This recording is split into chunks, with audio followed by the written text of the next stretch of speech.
आप जानते होंगे आज बहुत सारे लोग ये कहते हैं कि मुझे कॉन्फिडेंस नहीं आता, मैं अच्छा फील नहीं करता। जब तक आप जीवन में ठीक काम नहीं करोगे, आप देखते होगे कई बार आप सुबह सुबह पढ़ लेते हो तो आप पूरे दिन उत्साहित रहते हो, आज मैंने इतना पढ़ लिया। जब आप किसी दिन नहीं पढ़ते हो या अनावश्यक रूप से आपका टाइम खराब हो जाता है, मम्मी आटा पिसवाने भेज देती हैं, घर में कोई बहन आलू छीलने के लिए कह देती है और भी तमाम वजह हो सकती है, वो आपका कॉल करके दिमाग खराब कर देती है और आप पढ़ नहीं पाते, तो आप उस दिन पूरे दिन फ्रस्ट्रेट रहते हैं और ये टेंशन बढ़ती जाती है। 2-3 दिन तक लगातार आप यही सोचते रहते हैं मैंने क्यों नहीं पढ़ी। जब तक हम अपने काम को दिल से नहीं करेंगे तब तक खुशी आएगी नहीं, और खुशी नहीं आएगा तो कॉन्फिडेंस नहीं आएगा, कॉन्फिडेंस नहीं आएगा तो हम मेंटली स्ट्रांग नहीं रहेंगे, हमारे अंदर ये क्षमता नहीं रहेगी कि हमें कुछ बड़ा करना है और कुछ अच्छा करना है। तो खुशी के कुछ स्टेप्स हैं जिन पे हम बात करेंगे। ये आप ऐसे समझ सकते हैं कि ये स्टेप सिर्फ उन बच्चों के लिए नहीं है जो सीजीएल की तैयारी कर रहे हैं, जो बच्चे नहीं भी हैं और बच्चे हैं या जो बच्चे बड़े हो चुके हैं। अब आप सोच रहे होंगे ये कौन से बच्चे हैं जो बड़े हो चुके हैं, जस्ट लाइक ललित मोदी। ये वो बच्चे हैं जो बड़े हो चुके हैं बट अभी बच्चे हैं। समझने वाले समझ गए होंगे। तो पहला कदम होता है खुशी का कि खुशी को मिलकर बांटिए। देखिए, पहला कदम लाइफ में है कि खुशी को मिलकर बांटिए। हम ये भूल जाते हैं, मेरा ऐसा मानना है कि हमारे लाइफ में एवरीथिंग इज लिमिटेड, खुशियां भी लिमिटेड हैं, दुख भी लिमिटेड है। हम क्या करते हैं, जब दुखी होते हैं तो लोगों को सहारा ढूंढने लगते हैं, दुख बांट देते हैं। मान लेते हैं मेरी कुंडली में 100 दुख थे, अब वो 100 में क्या हुआ, मैंने जब लोगों के साथ बांट के दिया तो 50 मेरे हिस्से में आए और 50 उसके हिस्से में आए और 50 फिर भी अभी रह गए पेंडिंग। वहीं खुशियों की जब बारी आती है तो हम खुशियां अकेले जी लेते हैं। तो ये समझ लीजिए कि दुख बांटने से कम होता है और खुशी बांटने से बढ़ती है। इसकी वजह क्या होती है कि अगर हम खुशियों को बांट लेते हैं, मेरी कुंडली में 100 खुशियां थी और मैंने उनको अगर बांट लिया, इसका मतलब है कि 50 ही अभी मैंने जिए, 50 अभी बाकी। तो लोगों में छोटी छोटी खुशियां बांटते रहिए। अगर आज आपका बजट 50 रुपए में भी किसी को टॉफी खिलाने का है तो खिला दीजिए। अगर आप सड़क पे किसी को देखते हैं कि आज मैं अपने एक टाइम का खाना ऑफ करके इसको खाना खिला सकता हूं, तो ऐसी छोटी छोटी खुशियां ऐसे ही सुकून बटोरने से आती हैं। जीवन में सुकून बहुत जरूरी है, कुछ ऐसे कर्म बहुत जरूरी हैं जो हमें अंदर से खुशी दें। आप मेरी बात को समझें। दूसरा कदम जो है वो है कि ईर्ष्या ना करें। आज हम बस जलते हैं, हमारे दोस्त का सिलेक्शन हो गया, हमारा नहीं हुआ तो हम उससे जलने लगे। हम जिसको टारगेट कर रहे थे, किसी और दोस्त ने हाथ मार लिया तो हम उससे जलने लगे। जो हमारी किस्मत में होगा वो हमें कहीं हमसे नहीं जाएगा। बस हमारे एफर्ट में कमी नहीं होनी चाहिए। ऐसी कोई चीज़ नहीं है जिसको हम चाहें और वो ना मिल सके। तो किसी और ने अगर ले भी ली तो समझ लो कि वो आपकी थी नहीं। तो किसी से भी जलन या ईर्ष्या रखने की जरूरत नहीं, ठीक है, रखना ही नहीं है। बहुत से बच्चे किसी को नोट्स देने में कतराते हैं, ये मेरे नोट्स से पढ़ लेगा तो सेलेक्ट हो जाएगा।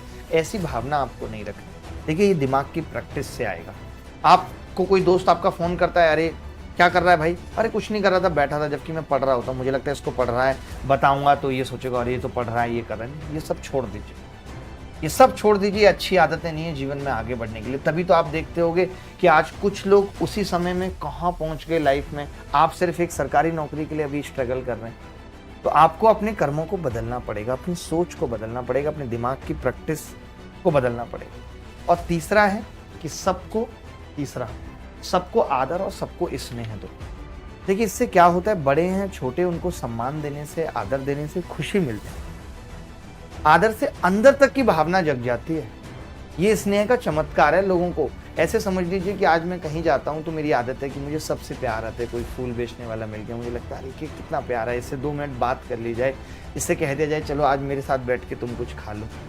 इससे क्या होता है कि आपका जो व्यक्तित्व है, जो आपकी पर्सनैलिटी है, वो एकदम चुंबकत्व हो जाती है, मैग्नेटिक पर्सनैलिटी हो जाती है। आपने सुना भी होगा लोगों को कहते हुए, यार आपसे मिलना हर कोई चाहता है। तो लोग आपसे मिलना क्यों चाहेंगे जब आपके अंदर वो क्वालिटी है कि आप लोगों को आदर, सम्मान, प्रेम, स्नेह बांट रहे हैं। वरना कोई आपसे मिलना नहीं चाहिए। जहाँ हमारे पास आज स्नेह का अभाव है, इसीलिए हम बहुत सारी गलतियाँ भी करते हैं जीवन में। वरना हमारा जीवन बहुत खुशहाल हो सकता है, क्योंकि लोगों को प्रेम करने से ही उन्नति और शिखर के रास्ते खुलते हैं। कहते हैं ना कि ताकत की, आज हम किस चीज़ के पीछे, ताकत, अरे यार नौकरी लग जाएगी, पावर आ जाएगी। ताकत की ज़रूरत तो तभी है जब किसी का बुरा करना है, वरना सब कुछ पाने के लिए प्यारी काफ़ी है, ठीक है। तो आज से ये चीज़ अपने जीवन में लेके आएंगे, अध्यात्म में थोड़ी सी रुचि रखेंगे। ऐसा नहीं है कि नकली बने फिरते रहेंगे, कि क्योंकि सबसे ज़रूरी तो यही है कि जब हमारी सोल वो खुशी फील करती है, जब हम अच्छे कर्म करते हैं, तो वास्तव में दिमाग खुशी फील करता है। वरना ऐसा नहीं है कि सिर्फ दिमाग को हमने बाहरी आवरण से खुशियों से ढक दिया, ऐसा बिल्कुल भी नहीं होगा, ठीक है। और तीसरी है स्वाध्याय में रुचि। जरूरी है सेल्फ स्टडी। जब तक खुद से नहीं पढ़ेंगे, चाहे वो गणित, रीजनिंग, इंग्लिश, साहित्य कुछ भी है, चाहे वो अच्छी बातें, जब तक हम अपने जीवन को आगे नहीं ले जा सकते। तो सेल्फ स्टडी में थोड़ी सी अपनी रुचि बढ़ाइए, अकेले से पढ़ने का काम कीजिए। ठीक है, 30 स्टेप पे चलते हैं कि मन का सामंजस्य बिठाना बहुत जरूरी है, क्योंकि जीवन में समस्याएं कभी ऐसा नहीं होगा कि नहीं आएंगी। तो अपने मन को समझाना है। सामंजस्य का मतलब होता है कॉपरेशन करना हमें आना चाहिए। ये नहीं है कि बात बात पर हम कुंठित हो जाते हैं, निराश हो जाते हैं, लोगों से लड़ने लगते हैं, क्योंकि ये सब चीज़ें खुशियों के रास्ते में रुकावट है। इनसे जीवन की उन्नति नहीं होती। तो अगर कॉपरेशन रखेंगे, फ्लेक्सिबल रहेंगे, थोड़ा तुम करो, थोड़ा मैं आगे बढ़ता हूँ, तो आपका जीवन खुशहाल जीवन होगा। 7वां बहुत है सहनशीलता। आज हम सब सहनशीलता की बात करते हैं। आप किसी से भी पूछेंगे, कहेगा अरे मैं बहुत सहनशील हूँ। सहनशीलता का मतलब आप समझते हैं, अच्छी चीज़ों को सहन करना सहनशील होना नहीं है। मान लेते हैं कि मेरा कोई दोस्त है, वो मेरे साथ 10 अच्छी चीज़ें करता है, अगर उसने 2 खराब चीज़ें कर दी तो मैं उन 10 चीज़ों को भूलूँ ना, उनको मैं सहन कर जाऊँ।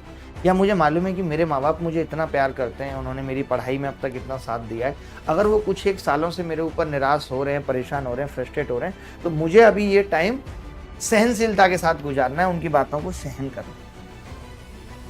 तभी हम जीवन में आगे बढ़ सकते हैं, वरना नहीं। आप सोचें कि हर पल कोई आपको मुस्कान की नज़र से देखेगा, मुस्कान बिखेरेगा, ऐसा पॉसिबल है।